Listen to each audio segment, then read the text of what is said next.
ওমা হয়ে গেছে তো এটা। হয়ে গেছে, তাহলে এবার গরুটা দিয়ে নিয়ে এসে যাও।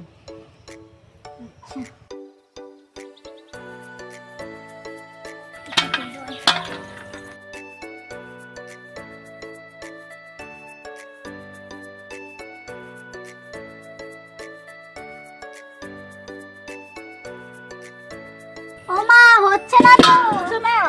না, ওইটা আরো লাথি মারছে। কি? আসছি আসছি। বললাম গরুর কাছে যেতে, তুমি বাছুরের কাছে কি করছো? বাছুরে কি দুধ দেয়? দুটোই তো গরু, ওইটার শিং আছে এটার শিং নেই। আমি তো ভাবলাম ওটা গুতবে আমাকে, তাই এটার কাছে আসছি, ওর কাছেই যাচ্ছি। থামা।